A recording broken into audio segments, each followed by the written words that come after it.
Akhirnya setelah sekian lama, gue review PC all-in-one lagi. Terakhir tuh kayaknya ada 10 bulan yang lalu lah kalau nggak salah. Selama itu kan gue lebih sering ya nyobain laptop sama PC rakitan aja.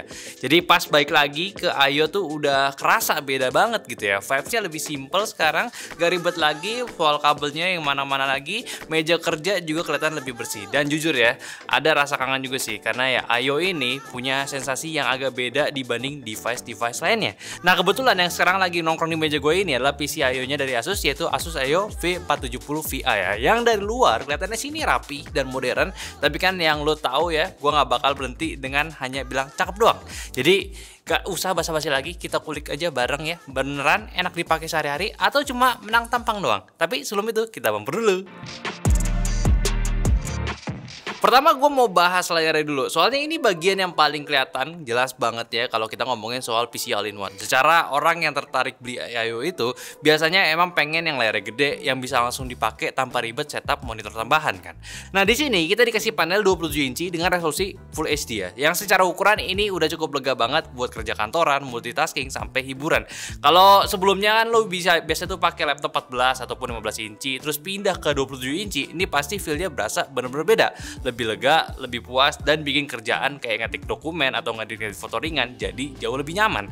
Refresh rate-nya memang 75 Hz saja ya, nggak begitu wah, tapi buat daily use ini udah standar yang oke banget. Scrolling halaman panjang, geser-geser timeline video, atau sekedar mindah jendela aplikasi itu ya udah berasa smooth tanpa stuttering lagi. Layarnya juga udah pakai panel IPS ditambah coating anti glare juga ya, jangan sampai lupa nih ya. Jadi kalau lo taruh di ruangan yang banyak lampu atau dapat pantulan cahaya dari jendela, layarnya tetap enak dilihat.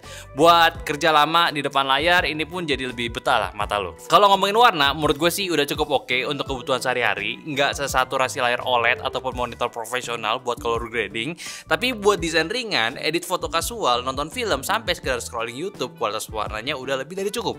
Layarnya juga udah certified low blue light sama flicker free juga, jadi udah lumayan aman dipakai jangka panjang, nggak bikin mata bikin gampang capek.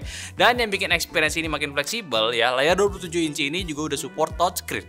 Jadi selain pakai keyboard dan mouse lo ya, lo bisa langsung interaksi pakai jari ya, entah buat scrolling, zooming, atau ya sekedar navigasi lebih cepat aja.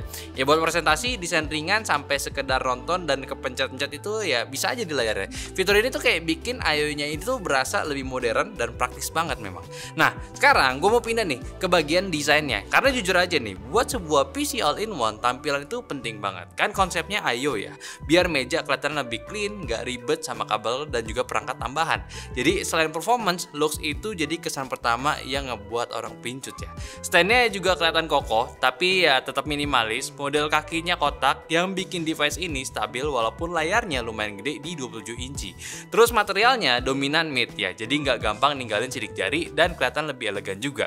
Buat lo nih yang suka meja kerja rapi, ini cocok banget nih dipajang. Yang gue juga notice, bodinya itu dibikin jadi lebih tipis ya. Lo bisa lihat aja perbandingannya dengan Ayo-nya Asus yang sebelumnya, yaitu Asus Ayo A3402 ya, itu model lamanya. Perbandingannya itu hampir beda di 12 mili. Jadi kalau lo taruh di meja kantor sekalipun yang kecil ya, masih kelihatan lebih lega, nggak makan tempat. Plus semua komponennya kan udah nyatu di belakang layar ya. Jadi colokan kabel pun tinggal colokan power aja. Paling sama ya peripheral lainnya aja lah. Meja kelihatan jadi lebih bersih, nggak kayak PC rakitan yang towernya itu masih nongkrong di samping kaki. Frame layar tipis di sisi kiri, kanan, sama atasnya bikin feel layar itu lebih imersif. Bagian dagunya pun ya memang agak tebal, ada tulisan logo Asus juga, tapi seenggaknya ukuran dagunya itu udah nggak setebal dari seri sebelumnya lagi.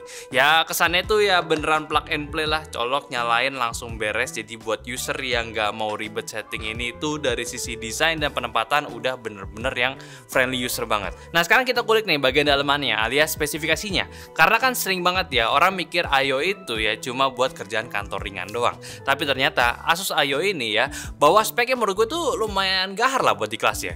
Unit yang lagi gue pakai ini, dia tuh pakai Intel Core i7 13620H. Base clocknya di 2,4 GHz dan bisa ngebut lagi sampai di 4,9 GHz dengan total 10 core dan juga 16 thread. Jadi kalau mau lo multitasking berat, buka banyak aplikasi sekaligus atau render ringan, ini udah sanggup ya.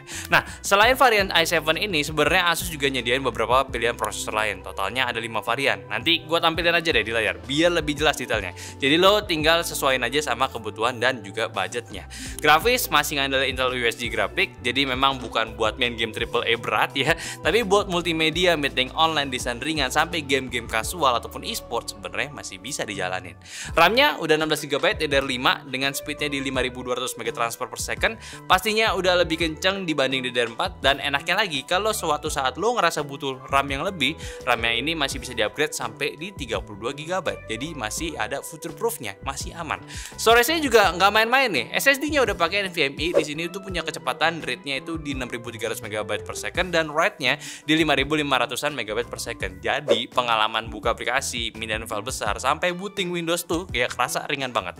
Ditambah kapasitasnya udah gede, 1 TB. Jadi lo bisa simpan banyak file kerjaan, foto-foto, video ya, bahkan koleksi game ringan pun ya tanpa mikir cepat penuh lagi. Tanpa pikir cepat untuk takut penuh lagi. Sekarang kita masuk ke bagian yang paling ditunggu-tunggu nih, benchmark ya. Apakah lemot ya? Kita lihat performance-nya. Pertama, mulai dari otaknya dulu, si Intel Core i7 1360H-nya. Dari hasil tes performance lumayan solid nih buat kelas all-in-one. Di Cerebras R15, core single-nya itu dapat di angka 259, multi-core-nya di 2300-an. Naik ke R23-nya, single core-nya itu tembus di 1800-an, sedangkan multi-core-nya ada di 14 ribuan. Bahkan di tes terbaru Cerebras R24 pun ya, single core-nya dapat di 106 dan multi-core-nya di 700 ya. Lanjut ke Geekbench, single-nya itu di 2500-an dan multinya di 9800-an. Jadi secara teori nih, multitasking sama kerjaan berat masih bisa dilibas. Tapi memang ada catatan di bagian power sama suhunya. CPU package itu power itu nyentuh di 87 watt dan temperatur maksimal yang tercatat itu ada di 96 derajat Celcius. Jadi kalau lo gaspol terus, siap-siap aja kipas di dalamnya ini bakalan kerja keras. Dan itu pun in case dalam pemakaian yang hardcore ya. Ya kalau lo pakai cuma pemakaian ringan sih sebenarnya ya biasa aja, kayak kantoran tuh nggak bakal segitunya lah fan-nya. Lanjut ke tes grafisnya, hasilnya ya sesuai ekspektasi lah, karena dia kan udah pakai Intel UHD grafik aja gitu ya. Di 3D Mark, time span-nya di 1300-an, file size-nya di 3600-an, jadi jangan harap bisa main game berat AAA di sini ya. Paling masih oke buat casual gaming tipis-tipis aja. Di tes produktivitas lewat PC Mark 10, total score-nya itu ada di 5300-an, artinya buat kebutuhan kerja sehari-hari kayak browsing, office, multitasking ringan sampai editing standar masih nyaman banget. Ngomongin editing, gue juga coba tes realnya di Adobe Premiere Pro ya. Hasilnya juga lumayan oke nih. Playback 1080p cuma butuh waktu 10 detik. Render GPU itu di 7 detik dan juga heavy-nya di 17 detik ya. CPU rendernya di 14 detik. Jadi kalau Full HD udah oke lah. Kalau misalkan 4K-nya, playback-nya itu ya kita bakal makan waktu 37 detik rendernya. GPU Lite-nya di 29 detik, GPU heavy-nya di 40 detik dan CPU rendernya di 48 detik. Jadi buat edit video resolusi tinggi sih masih bisa-bisa jalan aja, tapi ya jangan terlalu berharap secepat laptop dengan dedicated GPU ya. Nah, yang terakhir rendering di Blender BMW Scene ya. Kalau jalan via CPU hasilnya 3 menit 6 detik. Lagi-lagi lumayan buat all-in-one lah ya, nggak ditujukan buat kerjaan berat ya.